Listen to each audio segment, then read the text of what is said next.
Olá, estamos aqui no canal do Guaral, em momento de festejar, celebrar, porque com todas as dificuldades estamos completando o primeiro aniversário do canal do Guaral. Ele surgiu, é filho dessa pandemia, mas a gente tenta fazer com que essas reflexões sobre esse tempo que estamos vivendo se torne um legado para ir para frente, para as gerações futuras também. E nesse momento, a gente está propondo, né, algumas lives comemorativas desse primeiro aniversário do canal do Guaral. E pessoas que eu sempre tive admiração, né, curiosidade de conhecer um pouco. E nessa live de hoje, já agradecendo, né, o aceite do humorista e muito mais. Ele vai contar para a gente. Marcelo Madureira, né? Seja bem-vindo ao canal do Guaral. Marcelo Madureira, tudo bem? Tudo bom, Guilherme? É um prazer estar aqui com você. Ainda mais, né, nesse momento comemorativo, né? Nessa celebração, como você mesmo falou, é uma coisa meio difusa, porque, por um lado, você celebra um ano de canal, um ano de trabalho, por outro lado, também a gente está comemorando, entre aspas, um ano aí de pandemia, de quarentena, de dificuldades, né? Mas vamos lá. É paradoxal mesmo, né? A gente está vivenciando um processo muito complicado, né? Que, como historiador, depois a gente vai ter muito o que pensar sobre esse tempo, né? E aí, para começar, Marcelo, eu queria saber um pouco de você, né? O que te levou a esse caminho, o caminho do humor? O que te levou de engenharia de produção, pelo que eu pesquisei, né, sobre a sua história? O que te levou a esse caminho do humor? O que te atraiu? Na escola você já era uma pessoa atenta a que disciplinas? Ou se já tinha essa coisa meio do humor, de ser aquele cara que brincava com os outros? Como que era a sua história? Bom, para começar, é o seguinte, na minha família, a questão da educação, do estudo, sempre foi muito importante. Minha mãe era professora, minha avó, minha bisavó, e a questão da educação sempre foi muito importante. Então, todos, eu, meus irmãos, meus pais, nós todos éramos muito incentivados a estudar e sermos bons alunos.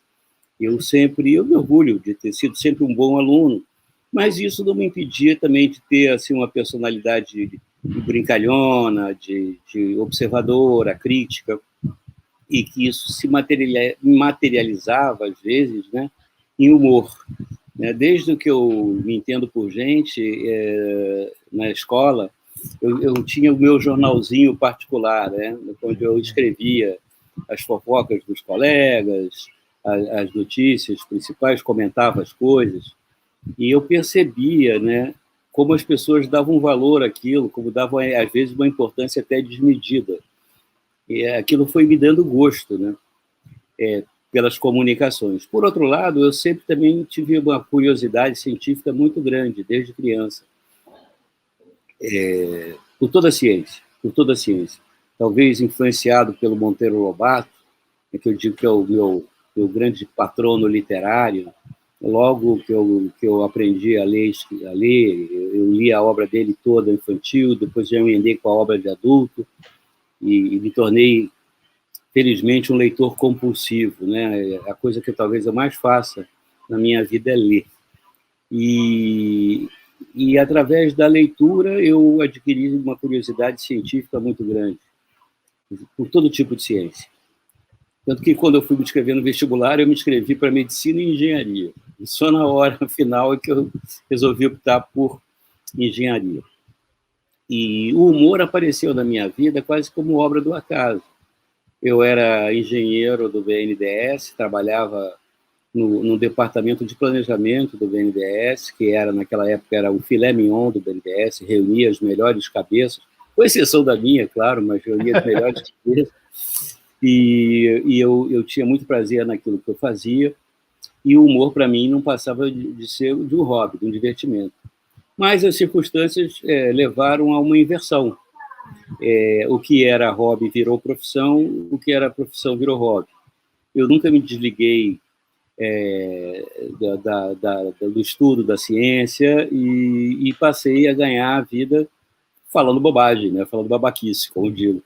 E não me arrependo disso, né? Ganhei bastante dinheiro, fiz muitas coisas interessantes, e hoje, a essa altura da vida, eu, digamos assim, eu me tornei um empreendedor, tenho uma empresa de conteúdo digital, onde eu consigo reunir as duas coisas que eu gosto, ou seja, as comunicações, né? Porque eu tenho, a minha empresa chama-se Flox, e eu tenho lá uma miríade de canais de humor, mas tenho canais educativos, tenho canais informativos, tenho vários tipos de canais, como com o Eduardo Bueno, por exemplo, Peninha, com o Thiago de Aragão, com o Bispo Arnaldo, enfim. Eu tenho um cast bastante diversificado, né? E isso me permite atuar, né, reunir as duas coisas. Eu também tenho meu próprio canal, e hoje eu me dedico mais, talvez, à literatura, né, à ciência do meu canal do que propriamente humor, mas eu continuo escrevendo Agamenon Mendes Pedreira, né, que durante 25 anos eu escrevi com o Hubert lá no Globo. Aí, a vida, Guilherme, é muito curiosa, né? O meu projeto de vida, eu queria ser presidente do BNDES, no mínimo diretor do BNDES. Eu fui um cara moldado para o trabalho na área pública. Toda a minha formação foi feita para a área pública, por vários motivos, né? E quando apareceu o convite para eu ir para a TV Globo, o grande argumento foi que eles me ofereceram, naquela época, um salário que era quase 5 vezes maior do que eu ganhava no banco. Então, não houve muito o que pensar. Mas eu lembro que no último dia que eu saí, né, do BNDES, onde eu angariei lá uma excelente reputação, enfim, eu tinha uma carreira pela frente. No meu último dia, quando eu estava descendo o elevador para ir embora, eu chorei porque eu de certa forma, estava vendo que eu havia fracassado num projeto da minha vida, né, que era aquela trajetória que eu tinha pensado, né, ali na carreira, na área do setor público. Mas aí a vida me proporcionou novas descobertas, e hoje aqui eu estou no setor privado, né? Quer dizer, já estive dos dois lados do balcão, e isso é uma experiência muito enriquecedora. Respondi a tua pergunta? E aí, Marcelo? Opa, voltamos. Cara, isso nunca me aconteceu. Mas a tendência é todo o nosso sistema de comunicação cada vez piorar. Sobrecarregado, né? As nossas circunstâncias, não há investimento, não há como você melhorar. Infelizmente, a gente tem que trabalhar desse jeito. Fazer o quê? Né? No momento é isso. Até onde você conseguiu? Você quer que eu repita? Não, eu já ia cortar. A gente conseguiu bem, você falou do chorando descendo lá o elevador do BNDES. Eu queria te perguntar uma coisa. Você guardou alguns desses jornaizinhos que você fazia lá na sua infância? Eu tenho da época da escola de engenharia. Os que eu fazia na época do colégio, da infância, eram jornais rurais que eu escrevia tudo à mão e pregava no mural da sala de aula.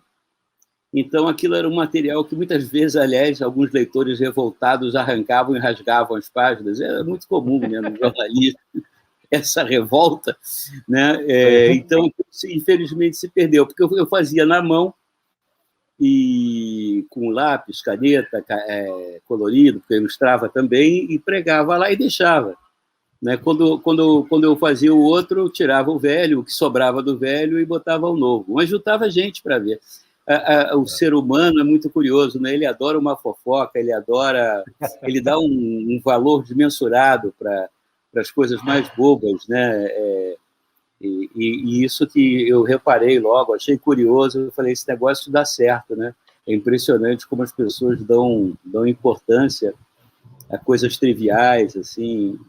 Curioso. Eu vi que o bom não era ler jornal, o bom era escrever jornal. Ser um formador de opinião, né? Naquela época não existia isso, né?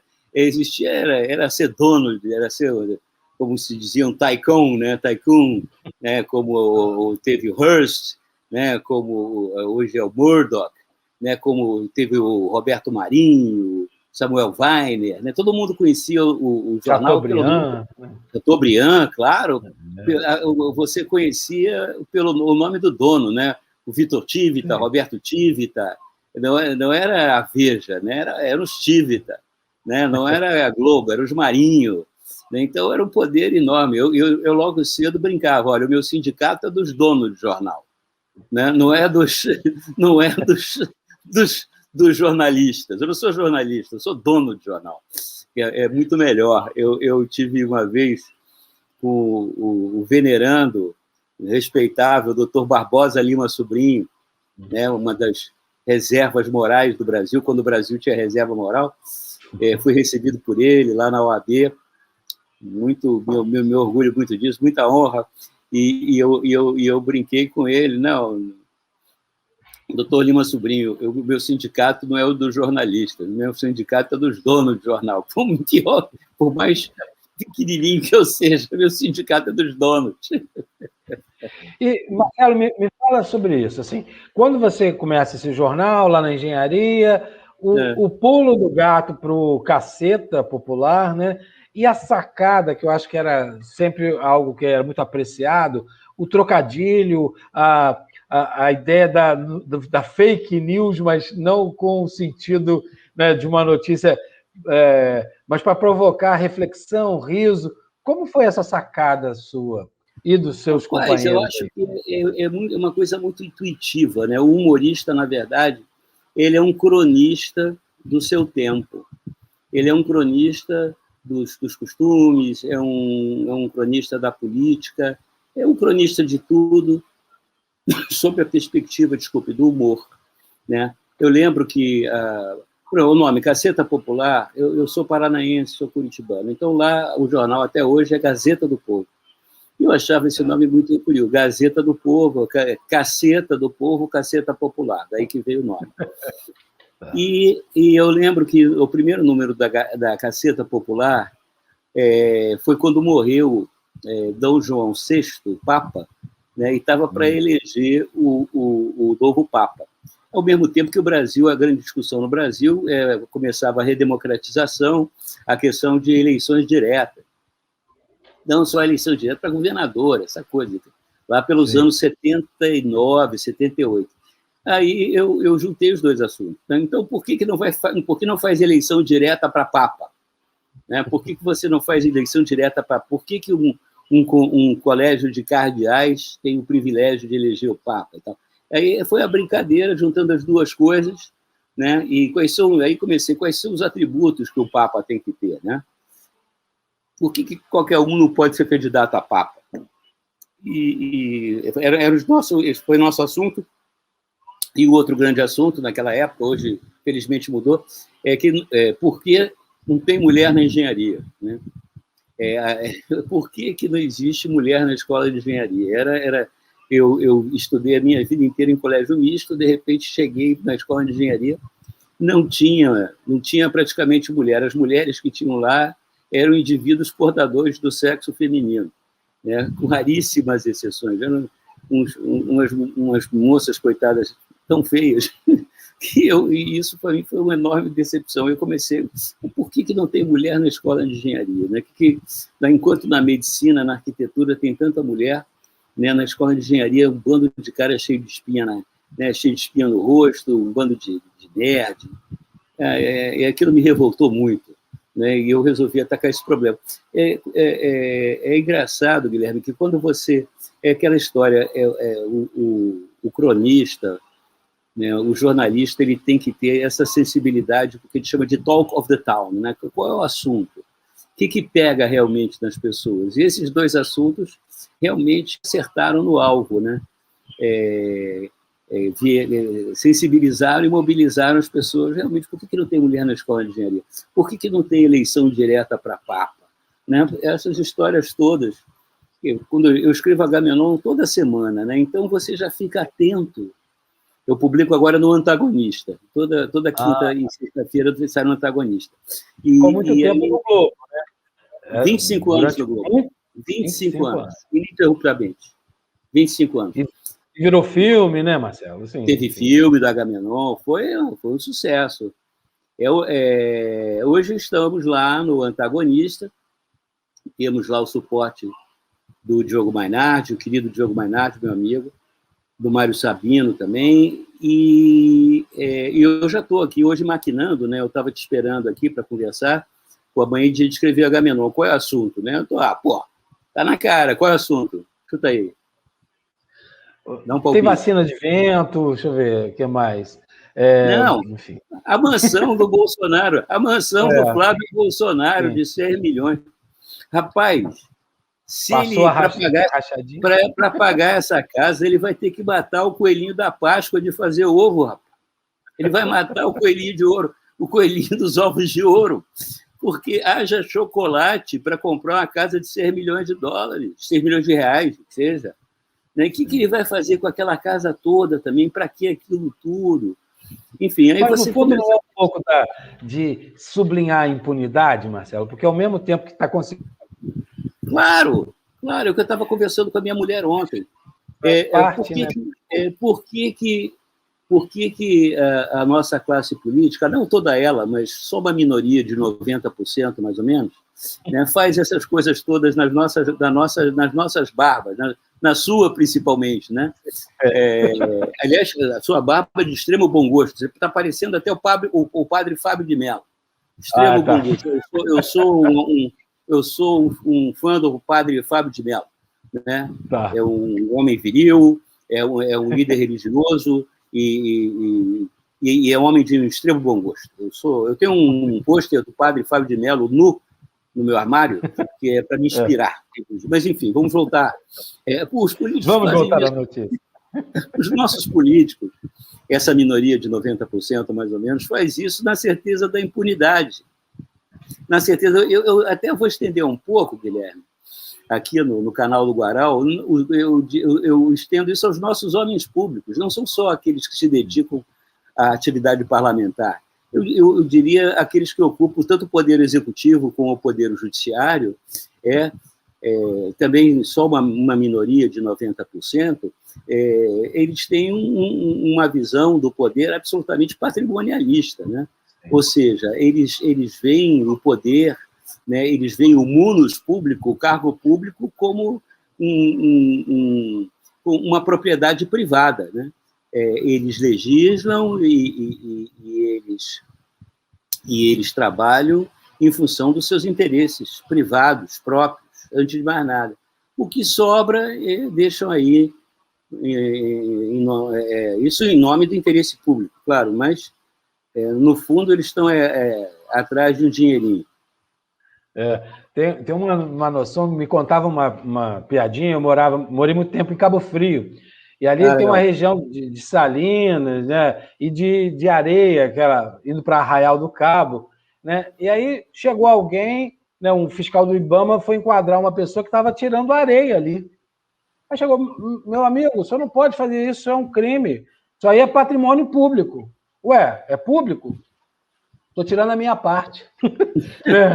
O que é essa noção? A noção, né? E isso passa, evidentemente... Brilhante a sua observação, Guilherme. Isso atravessa, né, o tecido social e a sociedade incorpora isso para si. E é razoável isso. Razoável não. Se explica. Isso se explica. Claro, se o que é público é de todo mundo, a minha parte é essa que vou pegar. Quando não é. O público justamente é de todos, ao mesmo tempo, né? É o bem comum. Na verdade, a gente tem uma dificuldade muito grande de entender o bem comum.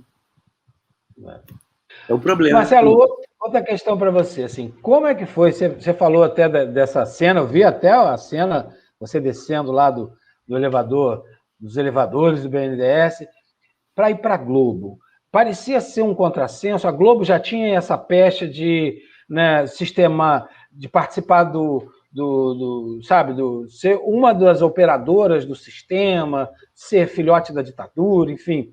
E qual foi a relação da ideia de censura ali dentro? Vocês pareciam extremamente libertários quando chegaram, aí já estavam com a turma do Planeta Diário, né, que virou essa junção sensacional, né, do Bussunda, do Hélio, enfim, né, já com a turma. Você, o Hubert, me lembra aí um pouco. O Hubert e o Reinaldo vieram do Planeta, e o Bussunda, o Cláudio, o Hélio e o Roberto vieram comigo da Caceta. Eu fui, na verdade, uma espécie de elemento de ligação, porque eu também escrevia no Planeta Diário. Eu escrevia no Planeta Diário e na Caceta Popular. Aí você estava falando daquele momento Olha, eu costumo ver as coisas sob um viés um pouco diferente. Eu acho que a coisa interessante da natureza, da vida, é que não existe nada que é só bom e só ruim. Tudo, absolutamente tudo, tem um lado positivo e um lado negativo. A TV Globo, ela realmente, as organizações Globo, elas, em muitas ocasiões, digamos assim, elas não convergiam com os interesses, digamos assim, nacionais. Mas, em outros momentos, elas tiveram um papel muito importante, por exemplo, na cultura. Inclusive, é inegável, né? Na produção de conteúdo cultural de qualidade indiscutível. Então, nem todas as organizações Globo trabalham contra o Brasil, né? É uma coisa muito mais complexa do que isso, né? É uma organização de caráter privado. A censura, na minha opinião, Guilherme, ela existe quando é de caráter institucional. Numa empresa privada, a empresa privada ela tem seus guidelines, tem seu código de conduta, seus parâmetros, seus valores. Se você não está... E isso você tem que obedecer isso, né? E você... trabalhar contra isso, né, você pode ser objeto de cerceamento, porque eu não chamo de censura. Censura é quando é institucional. Quando vem do Estado, quando vem do aparelho do Estado, aí é censura. Quando vem de uma organização privada, o que você pode fazer, se você não concorda, é pedir demissão. É simples assim. No nosso caso, naquela época, a TV Globo, e a TV Globo sempre teve isso no conteúdo de suas novelas e tal, ela sabia e sempre soube que ela não podia, ela tinha que ser mais ampla, né? As pessoas sempre... Como é que a TV Globo coloca no ar vocês? Como é que a TV Globo desculpa, tem a coragem de colocar o Cacete e Planeta no ar? Ou mesmo algumas novelas do Dias Gomes, que era um notório comunista de oposição, né? E vários outros autores, né? O Ferreira Goulart, também comunista, trabalhava na Globo. Vários comunistas trabalhavam na Globo. E quando os militares queriam mexer com os comunistas que trabalham nas organizações Globo, o doutor Roberto Faria Marinho nos protegia, porque eu era comunista também, e falava, né, que não, nos meus comunistas mando eu. Vocês não têm nada que se meter com os meus comunistas. Mesmo porque os comunistas davam dinheiro, criavam conteúdo que dava dinheiro e também criavam cultura. Não existe, né, conflito nisso. Então, tem essa coisa ambígua. Eu nunca me senti, digamos assim, a serviço do capitalismo selvagem. Mesmo porque o capitalismo em si, ele não é essencialmente selvagem, né? Se você estudar o Adam Smith e tal, o capitalismo, como tudo, ele tem aspectos interessantes e ele tem aspectos que são perversos, né? O capitalismo ele gera riqueza, porém ele não distribui a riqueza, né? Então, isso aí, temos um problema aí para resolver, né? Tudo na vida tem problema. O Oceano Atlântico tem problema, né? Você pode pegar peixe no Oceano Atlântico, pode pegar jacaré, pode nadar, você pode morrer afogado também no Oceano Atlântico, né? Agora, não adianta também você ficar contra o Oceano Atlântico, né? A princípio, eu sou contra. Eu quero acabar com o Oceano Atlântico, porque é inútil. Ele está lá e você vai ter que lidar com ele, preferencialmente para pegar peixe e mergulhar, ir à praia, né? E tentar não morrer afogado, né? Só isso, né? Tudo na vida. Se me coloca qualquer assunto aí que eu te digo os prós e contras. Um casamento, mas lá tinha. Uma seara para pensar. Qualquer uma, né? Qualquer aspecto da vida, qualquer substantivo, né? A gente pode analisar como é que é bom, como é que é ruim. Nesse aspecto que você estava falando, hoje em dia a gente cristaliza, aliás, a gente adora termos em inglês, né? O compliance, né? Então hoje estaremos falando sobre isso.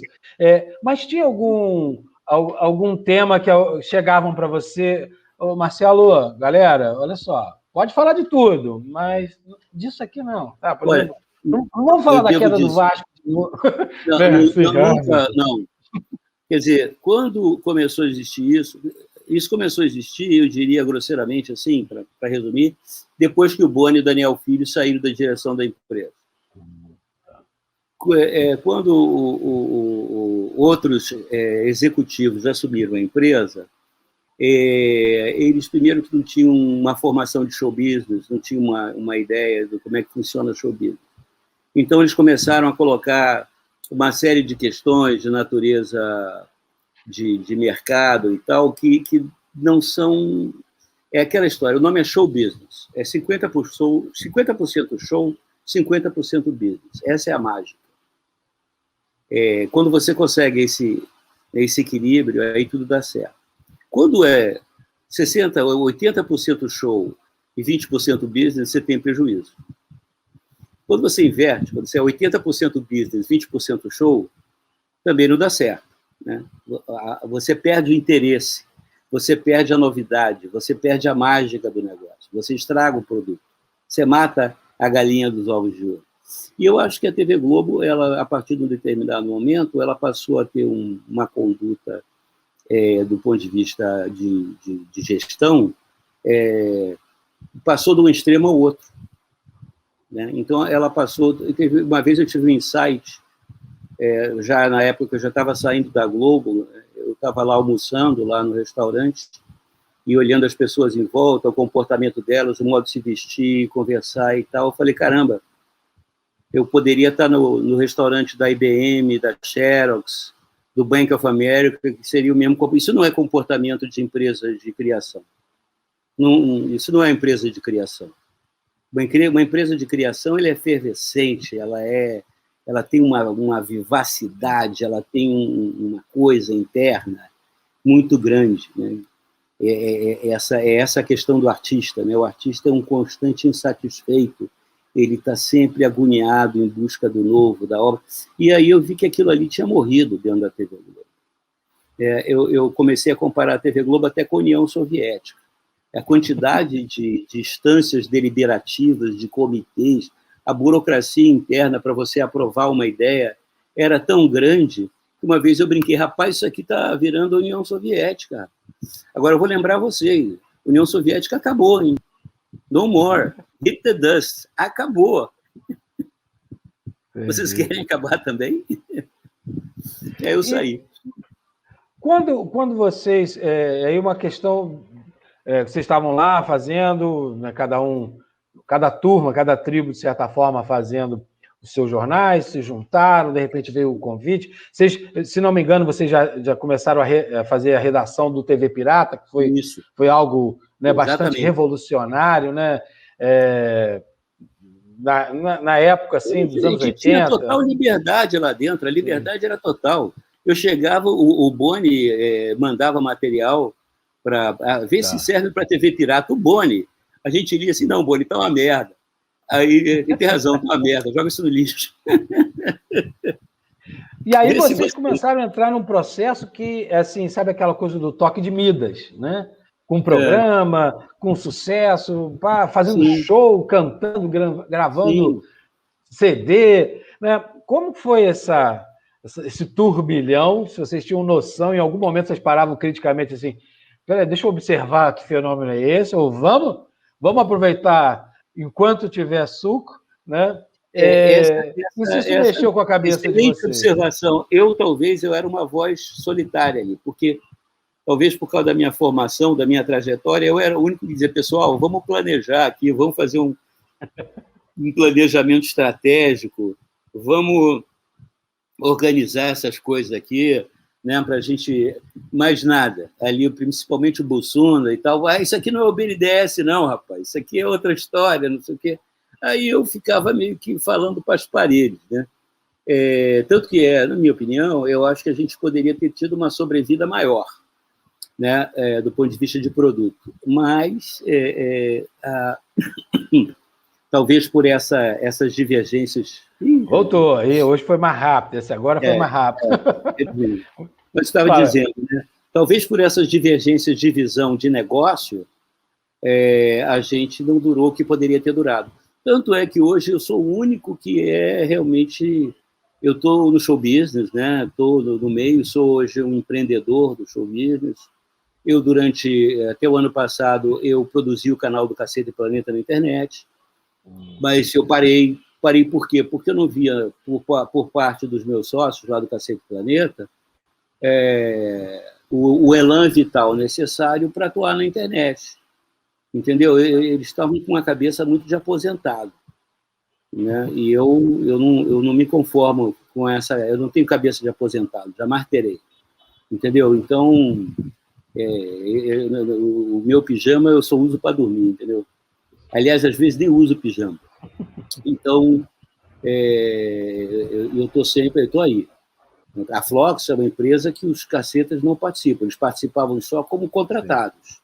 Mas como eu vi que eles não estavam com o vigor necessário, eu falei, olha, eu vou parar de investir porque vocês têm que trabalhar mais, vocês não estão a fim de trabalhar mais, então sinto muito.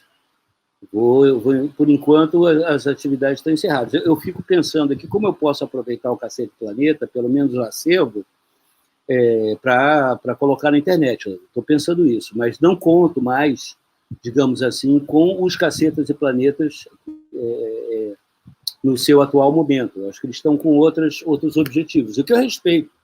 Eu acho que o ser humano, cada um tem o direito de dar um encaminhamento da sua vida, né? Cada um tem o seu parâmetro de que é ser feliz, né? De que se realizar. Então, eu respeito isso muito também. Não falo isso de uma maneira derrogatória, de uma maneira como se eu fosse o máximo e eles não fossem os merdas. Não é verdade, né? Eu sou o merda.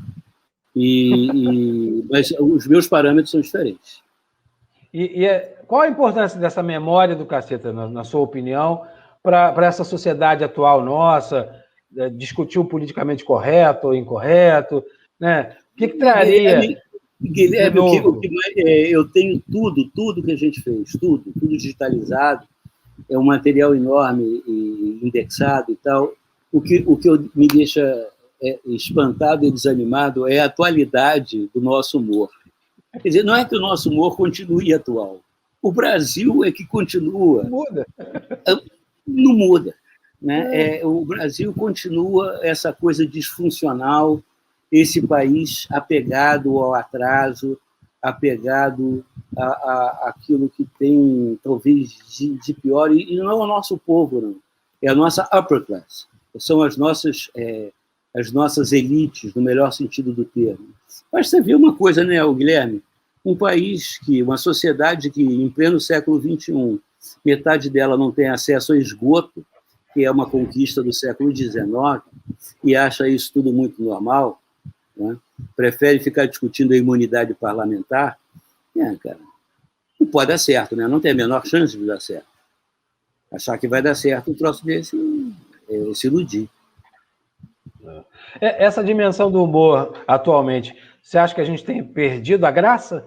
Ou essa cultura política eterna aí, parece que a gente está vivendo retrocessos, vivendo em ciclos, é o que nos alimenta para extrair, né, se divertir um pouco com a dureza da nossa realidade, né? Porque se a gente pensar seriamente, a gente deprime, né? Vai ser Graciliano Ramos pensando vidas secas, né? Então, qual é o caminho, né? Pois é. Cara, você faz umas perguntas profundas, de difícil resposta. São muito boas. Talvez eu não seja a pessoa mais adequada para respondê-las, eu vou tentar, né? Mas é bom o tempo em que o problema do Brasil, né, o Graciliano Ramos poderia fazer um perímetro, talvez, né, no sertão nordestino, naquela miséria. Hoje, quando a nossa miséria ela ultrapassa todas as fronteiras, a miséria humana chega em Brasília, né? O Congresso é cheio de miseráveis, né? Miseráveis no sentido, né, lato do termo. Eu prefiro até ver, Guilherme, a questão num sentido mais amplo. Eu acho que a pandemia, o momento que a gente está vivendo, ele é um momento de uma importância única e global. O Brasil é que tem uma particularidade muito, muito interessante, que a gente tem o poder de transformar o que é complicado e difícil numa coisa ainda mais complicada, mais difícil. O mundo está num momento muito difícil. Nós conseguimos a façanha de ficar pior ainda. É extraordinário como a gente tem de transformar, né, aquilo que é ruim numa coisa pior. Eu prefiro até olhar a questão do ponto de vista da humanidade. A humanidade está vivendo um momento crucial na sua história, né? A nossa espécie, o Homo sapiens sapiens, os desafios que estão colocados aí em termos ambientais, em termos de concentração de renda, em termos de saúde, né? Temos uma pandemia aí já que começa o seu segundo ano, temos aí problemas educacionais gravíssimos para serem enfrentados, temos problemas de emprego, de trabalho, né? Uma vez que a gente tem uma revolução tecnológica aí fantástica, que ao mesmo tempo que gera novo conhecimento, destrói uma quantidade enorme de trabalho diariamente. Então, são questões que afligem a humanidade e que são muito complexas. Não são questões triviais. E nós precisamos realmente unir esforços para enfrentá-las. Hoje, Guilherme, cada vez mais, a minha sugestão, nós temos que buscar convergência. Nós temos que ter um entendimento, né, global, the big picture da questão, e enfrentar isso apesar das nossas divergências pontuais, apesar das nossas discordâncias pontuais, que são importantes.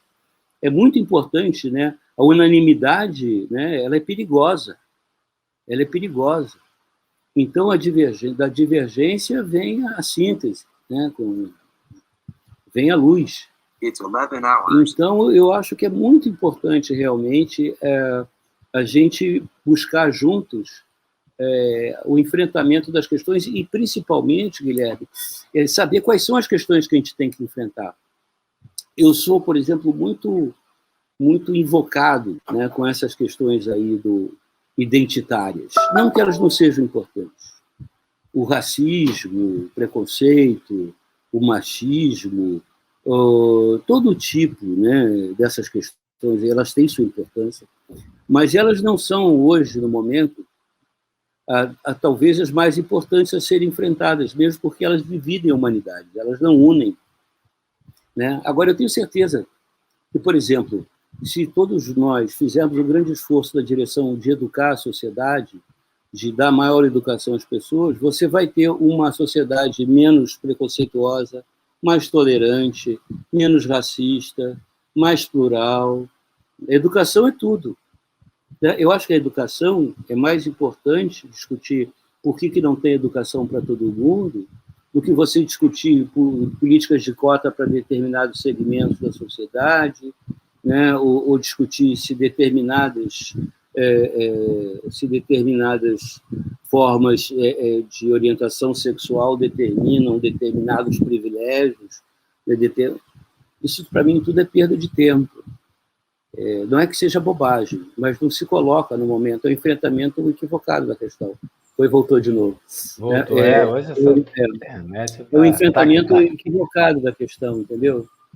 Mas quem sou eu para dizer isso, não? Marcelo, mas esse posicionamento, por exemplo, esse pensamento, né, eu falo assim, como professor da escola pública, da iniciativa privada, mas eu percebo isso lá de dentro.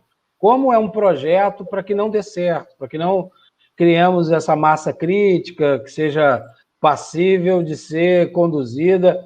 E com a opinião sendo formatada de fora para dentro e vira meio que gado, né, nesse sentido. Eu até brinco e falo sério, olha, enquanto a gente não instituir uma disciplina, por exemplo, algoritmos, esse é o caminho do futuro. Não adianta a gente ficar indo em fórmulas, né, ver a tabela periódica, pedir que o aluno decore. Gente, esse conhecimento ele tem qualquer, né, segundo, mas como programar? Só que na escola pública a gente ainda está no beabá, a gente está lá no século XIX ainda.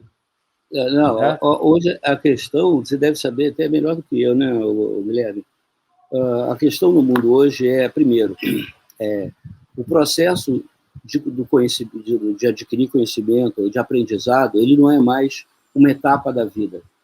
Ele passa a ser constante a todos os indivíduos. Aquela ideia que, na verdade, quando você se instrui, se educa, você se reinventa. Então, o processo de reinvenção hoje, ele é uma necessidade absoluta e contínua. O processo hoje educacional, ele já não é mais uma coisa com um final marcado.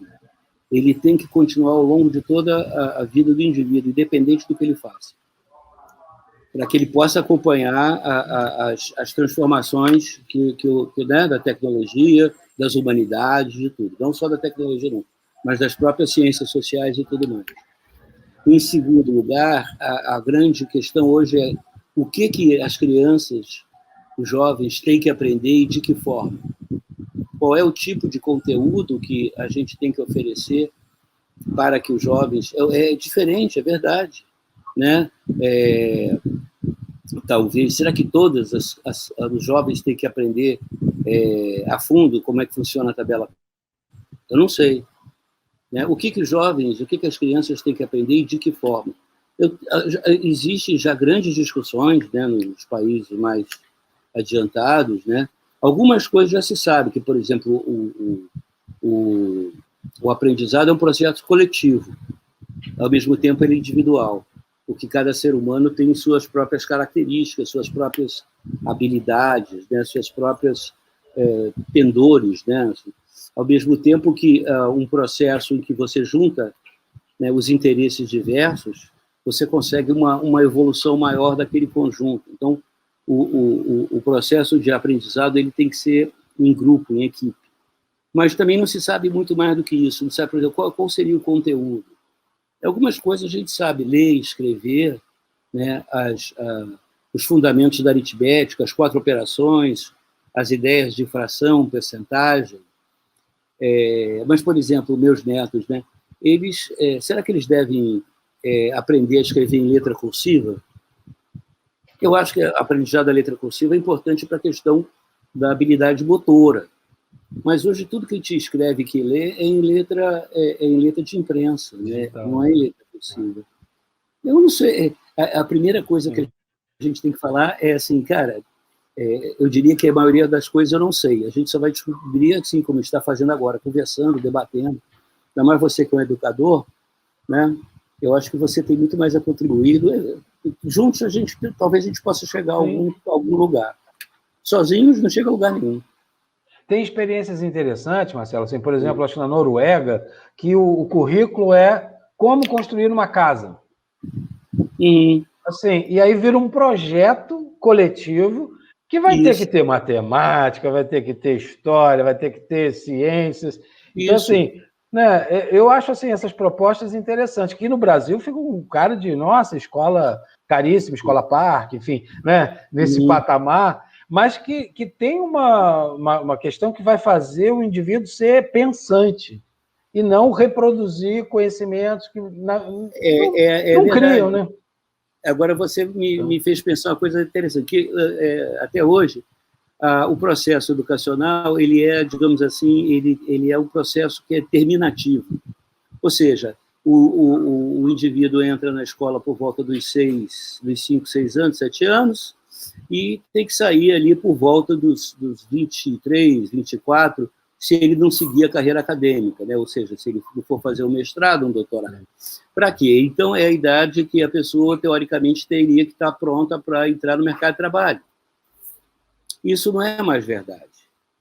Não é mais verdade, porque hoje tem muito jovem de 13, 14 anos, por exemplo, que já é um hábil editor de internet, ele já tem conhecimentos suficientes, por exemplo, para atuar no mercado de trabalho de informática, e com muito sucesso.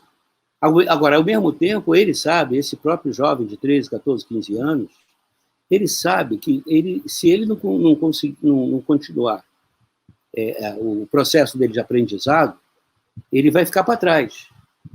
Né? Então, por isso que eu digo, o processo de aprendizado hoje ele é permanente. Eu mesmo, né, eu estudo diariamente, né, várias coisas que me interessam. O próprio processo hoje de estudar, né, você pensa, faz sentido hoje o livro didático? Faz sentido o livro didático? Né? Outra coisa, o game, né, ele pode ser um instrumento didático fantástico de aprendizado. Né? Agora, você mesmo falou, né, nós estamos aqui no Rio de Janeiro, está havendo um verdadeiro genocídio, uma hecatombe aqui. As crianças da escola pública, coitadas, não têm tido aula, porque não têm acesso aos meios. Sim. Isso é de uma covardia, ninguém fala isso. Isso é uma tragédia. Justamente aqueles que mais precisam, aqueles que têm na educação a única porta de entrada num futuro melhor, estão sendo interditados de ter acesso a isso, a esse mínimo minimorum aí, cara. Isso é lamentável, né? Enquanto não tiver essa sacudida educacional, a gente não vai avançar. Mas deixa eu te perguntar uma outra coisa. Você é uma pessoa muito opinativa e percebo que, de vez em quando, as críticas também são muito grandes. Como eram as críticas lá no tempo do Cacete e Planeta, no auge, e agora? Né? Tem muito hater aí nessa história. Né? Como que você lida com isso, Marcelo? Hoje em dia, que naquela época os haters não tinham tanto acesso aos meios de comunicação. Hoje todos têm. Mas ontem mesmo, num grupo de discussão, eu estava falando, o hater, ele age de uma maneira perversa. É uma crítica absolutamente destrutiva, né? Tanto que a maior parte das vezes ela é baseada no discurso do ódio. Eu acho que a gente não deve prestar atenção. A ideia do hater é justamente você perder um tempo enorme dando atenção a ele. Quanto mais você dá atenção a ele, mais ele se fortifica. Então, a gente tem que dar atenção àqueles que estão dispostos, né, primeiro, a entender aquilo que a gente faz e criticar primeiro de uma maneira educada, de uma maneira fundamentada, né, de uma maneira intelectualmente honesta. Né? Essas pessoas, esse é o público, essas pessoas que fazem a humanidade avançar. Né? Essas pessoas que fazem a sociedade, a civilização avançar. A gente tem que prestar atenção naqueles que são civilizados, né? Que existem. O hater não é civilizado. O hater é um odiador, né? Numa tradução livre. A gente não tem que prestar atenção no ódio. A gente tem que prestar atenção na civilização, né? E a civilização não é exatamente aquelas pessoas que concordam com a gente. São as pessoas que discordam, mas elas sabem discordar. Principalmente porque elas sabem se colocar e mais ainda, elas sabem argumentar, elas sabem apontar quando você está errado. E aí aquela coisa do Keynes, né, que eu sempre me aproprio, né, o Keynes falava, quando eu vejo que eu estou errado, eu simplesmente mudo de ideia. Simples assim. Ter essa capacidade, eu acho bacana. Isso não é grandeza nenhuma, isso é só racionalidade, é ser racional. Você continua com um programa de rádio? Eu estava lendo, fazendo a pesquisa para a gente conversar. Não, parou? Não, eu infelizmente estou fora das rádios. Eu gosto muito de rádio. Eu estou no meu canal, no canal do Madureira, que eu produzo bastante material. Hoje estou mais ligado, talvez, no conhecimento. Eu estou principalmente realmente nas redes sociais, todas elas. Principalmente no YouTube, mas também estou no Instagram, estou no Twitter, no Facebook. Eu produzo material diariamente para todas essas mídias, né? O Agamenon, o Antagonista. mas eu gostaria, o comunicador, ele gosta cada vez mais de estar em mais redes sociais, né? E eu gosto muito de rádio. Rádio é muito legal. Além do mais, a gente precisa... Eu pago as minhas contas com o meu trabalho, né? E cada vez mais o dinheiro está faltando. É uma verdade para todos nós, não é só minha, né? A gente tem que trabalhar. Eu costumo dizer que existem duas coisas, né, Guilherme? Tem emprego e tem trabalho. Tem gente que tem emprego, né, que no final do mês está lá o olerite, né, está depositado no banco, sem emprego. Eu gostaria muito de ter um emprego, quem não gostaria? Mas eu não tenho. A maior parte das pessoas tem trabalho, né? Você tem que entregar o padeiro, né, todo dia. Se ele não entregar pãozinho quente de manhã e no final da tarde, ele não tem dinheiro para pagar as contas. Essa é a nossa... não é destino, não é condenação nem nada, assim que é. Muito embora no Brasil a gente tenha uma classe grande aí de privilegiados que tem emprego, né, que pouco produzem, ou mesmo nada produzem, e ganham, e às vezes ganham muito bem, né, às custas justamente da exploração, né, daqueles que trabalham. Trabalho. Coragem. Podcast também? Você está na onda dos podcasts? Eu produzo podcast. Você conhece o Flow, o podcast Flow? Sim. O Flow do Flow. O Flow é uma produção da minha empresa. Nós que comercializamos e tal. Nós temos, eu mesmo, eu estou produzindo agora podcast para a Casa das Garças, que é um think tank. Eu produzo outros podcasts. Eu pretendo ter o próprio podcast. Eu quero fazer uma coisa mais ou menos como a gente está fazendo aqui, um bate-papo. Não é muito uma entrevista, um bate-papo entre amigos e tal. Eu quero ver se ainda nesse mês de março eu estreio. Aí, se você se dispuser, desde já esteja intimado, né, a bater um papo comigo, né, no meu podcast. Mas eu ainda estou projetando isso. Eu até vou a São Paulo semana que vem trabalhar nesse assunto. Mas aquela história, quanto mais coisas você faz, mais coisas você consegue fazer. E quanto menos coisas você faz, menos coisas você consegue fazer. Com certeza. E inclui atividade física aí nessa sua rotina ou não? Claro. Todo dia eu separo pelo menos 1 hora para atividade física, senão eu não aguento, né? E ajuda a oxigenar as ideias, né, Marcelo? Eu desde garoto, eu pratico judô, né? Eu pratico judô. Mas com a pandemia, eu tive que interromper essa prática. Então, eu estou só fazendo atividade de musculação, corrida e tal. Eu sinto muito falta do judô. O judô é uma atividade não só física, como filosófica, mental. E eu tenho sentido muita falta do treino de judô, mas eu entendo o momento que a gente vive, e eu acho que, pelo menos na minha circunstância, não é recomendável, né, eu treinar judô agora, e mais um pouco. Momento Pablo Neruda, confesso que vivi. Alguma coisa você faria diferente? Ou está satisfeito com a sua biografia? Muito legal. As suas perguntas são ótimas. Estou quase contratando você como um entrevistador. O grande ator Vittorio Gassman, italiano Vittorio Gassman, ele dizia que a gente devia viver 2 vezes. Uma primeira vez era ensaio, a segunda vez era para valer. De um modo geral, eu estou muito satisfeito com a vida que eu vivi e que eu espero poder viver.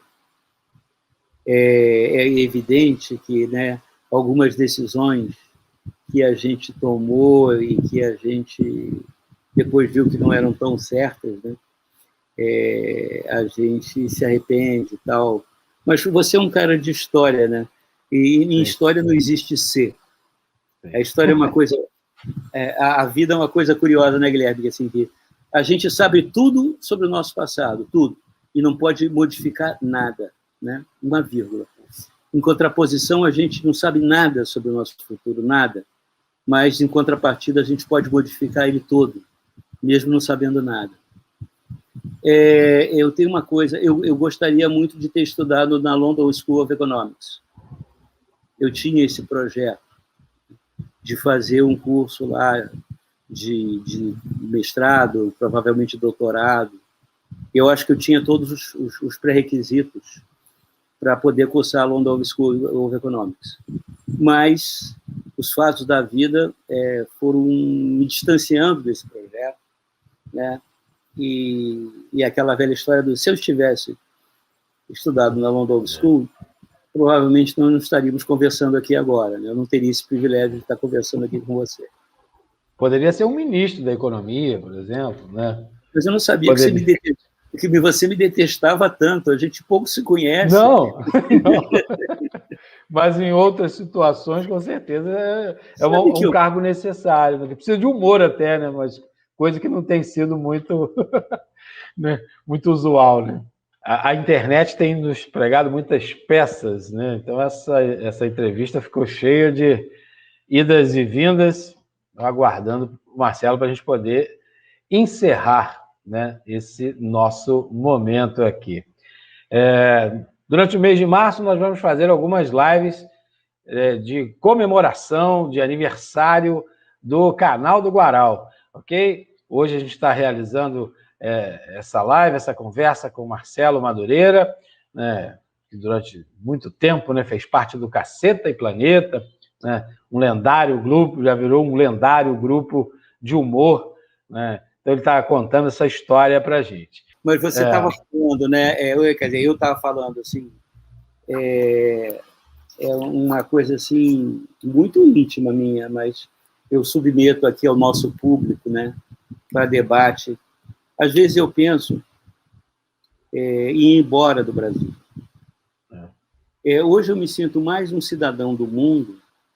Eu me identifico mais com a humanidade como um todo, um pertencimento como um todo, à humanidade do que ao Brasil. E eu entendo, eu tenho 62 anos e eu dediquei uma parte importante da minha juventude e da minha maturidade em tentar melhorar o meu país, o Brasil.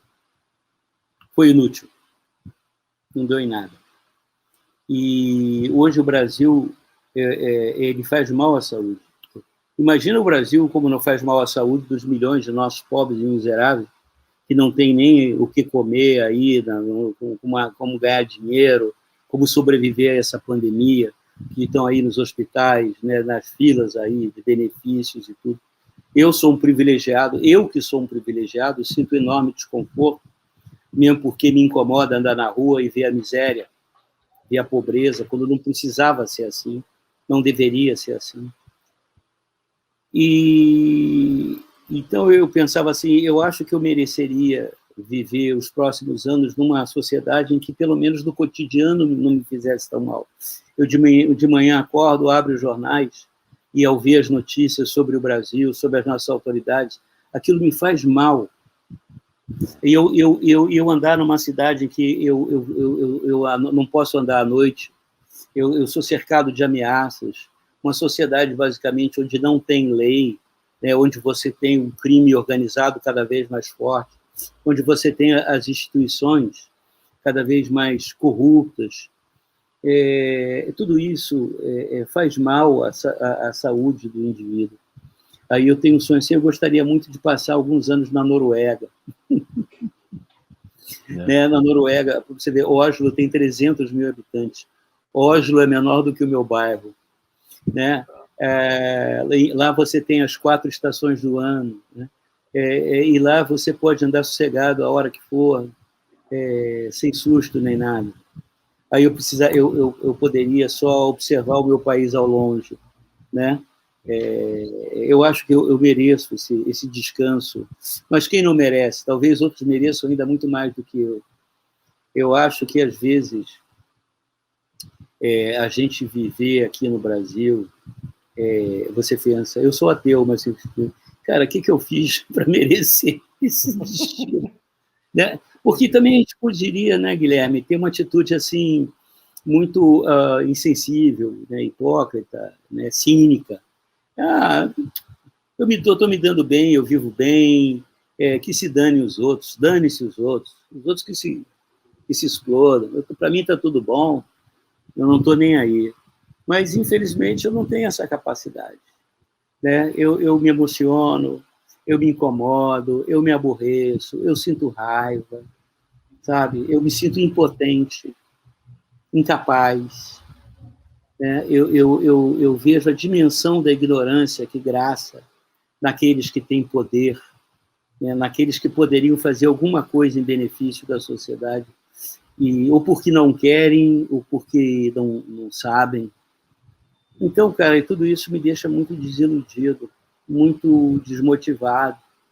Eu não sei se isso é o melhor recado para passar para as pessoas, mas eu estou abrindo meu coração. Eu estou sendo sincero. É a melhor forma que eu tenho, talvez, de superar isso é dividindo com as pessoas. As pessoas que me escutam, as pessoas que me são simpáticas, as pessoas... Colocar essa questão. Né? Ontem mesmo, numa outra discussão, né, eu falei, o Brasil me parece inviável. A União, Guilherme, a União Soviética acabou. Você lembra do que era a União Soviética? O mundo eram duas grandes superpotências. Né? De um lado, os Estados Unidos da América, do outro lado, a União Soviética. A União Soviética derreteu. Derreteu em 2 anos, quer dizer, ela vinha derretendo, mas ela acabou, no more. Não existe mais. Qual é a razão da gente achar que a existência do Brasil é um destino manifesto? Hoje, essencialmente, qual é a identidade nacional que existe entre... e não estou fazendo isso como um julgamento de valor, não, mas qual o que existe de comum entre um cidadão das Alagoas e um cidadão de Santa Catarina, de Mato Grosso do Sul e do Amapá, que nos une? Né? Antigamente, a única coisa que nos unia de verdade era a Copa do Mundo. As pessoas se uniam para pintar a rua, para torcer junto, para ver o jogo junto. Cara, a alienação? Não era alienação, era motivo de existência de uma nacionalidade. Né? O futebol... De algo que a gente era bom também. Bom, né? Exatamente, nós éramos bons. Bons nos uniam, porque nós éramos bons naquilo. Não somos mais. Não somos mais. Então, nós tínhamos orgulho, isso nos une. Hoje, eu não consigo encontrar, se a gente disser, eu e você junto, vamos fazer um grande esforço para acabar com a falta de educação no Brasil, vamos transformar a educação pública num grande exemplo, né, de acesso, de democracia, de justiça social, de justiça racial, de tudo. Vamos fazer um esforço de 15 anos, todo mundo fazendo a sua parte, inclusive fazendo sacrifícios materiais para isso. Duvido que você consiga. Todo mundo vai achar bonito, ninguém vai ser contra, mas ninguém vai aparecer no dia seguinte para trabalhar. Arregaçar essas mangas. Estamos precisando. Marcelo, para a gente fechar aqui, te agradeço muito essa nossa conversa. Eu te agradeço aí a paciência aí. Poxa, né? Eu falo como uma matraca, eu sou muito tagarela. Mas essa é a graça e o melhor dos mundos para um entrevistador é ter alguém que tenha o que falar e que goste de falar, né? Não, eu não sei, Guilherme, eu falo muita bobagem também. Talvez a maior parte do que eu falo é bobagem, mas o que eu quero provocar, na verdade, é provocar as pessoas a que elas pensem, elas tenham, sabe, provocar para que elas fiquem meditando, refletindo, para elas organizarem suas próprias conclusões, seus próprios pensamentos, né? É assim como eu acho que nós dois estamos fazendo aqui, né? Eu acho que isso que é o melhor. Essa tua iniciativa é maravilhosa por isso. E para fechar, então, o que você se orgulha? Assim, você olha para a sua biografia e pensa, caramba, nossa, isso... Que golaço que eu fiz, né? Usando essa metáfora. Agora você obriga a ser, como é que fala? Muito façanhudo, né? Muito soberbo, sei lá como é que pode expressar isso. Eu tenho muito orgulho da minha vida. Eu justifico a minha vida.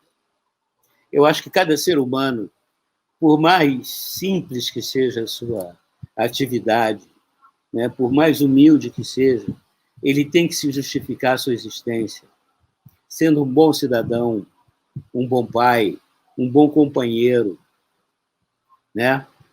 Tentando ser um bom profissional, um bom amigo.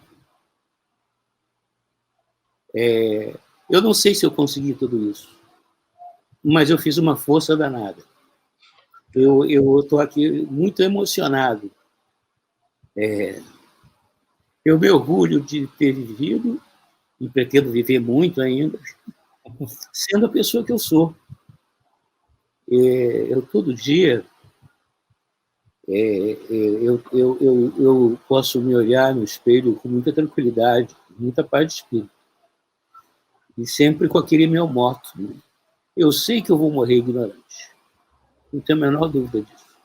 Mas todo dia, Guilherme, eu quero ir dormir um pouquinho menos ignorante do que eu acordei. Se for assim, já está bom. Então, com muita emoção, né? Os olhos rasos d'água aqui, essa sua pergunta, você é um entrevistador realmente mortal.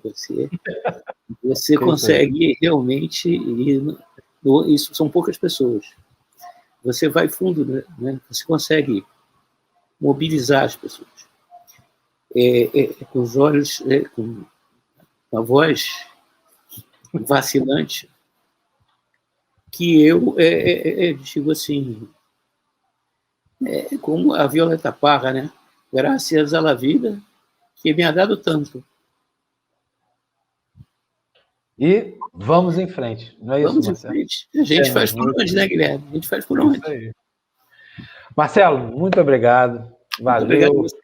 Você tem aqui, sabe que você tem aqui um amigo. Poxa, recíproca verdadeira. Te agradeço ter aceitado esse meu convite e, com certeza, as conspirações universais começam assim, né? Quando um sim é dado. Tomara. Oxalá. Oxalá. Né? Eu tenho hoje você é o meu mais novo velho amigo. Tá bom. Recíproca verdadeira. Obrigado, Marcelo. Um abraço. Valeu. A todos. Tchau, tchau. Grande abraço. Valeu. Valeu, minha gente. Estamos aqui, né? Até a próxima live de comemoração. Hora do intervalo. Amanhã vou estar entrevistando o professor Eduardo Pimenta, lá de Cabo Frio, Rio de Janeiro. E todos os vídeos que estamos lançando nesse aniversário, a gente vai estar lançando as dicas do Guaral. Livros, filmes, fique atento. Muita coisa vai acontecer nesse nosso canal do Guaral. Vida longa aqui também. Valeu, me despeço de novo do Marcelo. Valeu, até a próxima.